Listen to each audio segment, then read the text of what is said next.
So next లాగరిథంలోంచి ఈ question ఇచ్చాడు, find the X value అంటున్నాడు. Very simple, X value. ఈ మొత్తం ఏమవుతుందండి, 0 అవ్వాలి. ఫస్ట్ థింగ్, ఈ చివరి నుంచి మనం సింప్లిఫై చేసుకుంటూ వస్తాం, ఈ చివరి నుంచి సింప్లిఫై చేసుకుంటూ వస్తాం. ఫైనల్గా నీకు log 4 మిగులుద్ది. log 4 దగ్గర 0 ఉండాలంటే ఇక్కడ 1 ఉండాలి, అంటే ఇది 1 అవ్వాలి. అంటే log 2 వాల్యూ 1 అవ్వాలి. log 2 1 అవ్వాలంటే log 2 దగ్గర 2 ఉండాలి.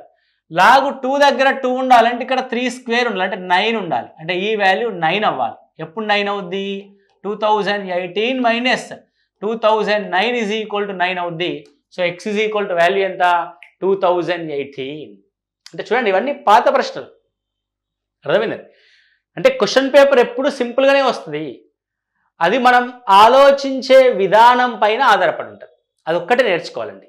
సబ్జెక్ట్ నేను ఇప్పటికి 10 సార్లు చదివినా, ఇప్పటికి 4 సార్లు రివిజన్ చేసినా, ఇప్పటికి 3 సార్లు రివిజన్ చేసినా, okay, so no problem, it's good thing. కానీ ఎలా రివిజన్ చేసావు, ఎలా క్వశ్చన్ని ఆలోచిస్తున్నావు, ఏ విధంగా నీ అప్రోచ్ ఉంది అన్నది very very important. The text book is very important, but text book approach is not applicable in DSC. Text book కావాలి, కానీ టెక్స్ట్ బుక్ మెథడ్ అక్కర్లేదు, అర్థమైందండి. సో అది పాయింట్ అనమాట. సో ఇది ఈ వేరియేషన్ ద్వారా మనం వెరీ సింపుల్ వేలో మీకు క్లాసెస్ని ఇంక్లూడ్ చేయడం జరుగుతుంది.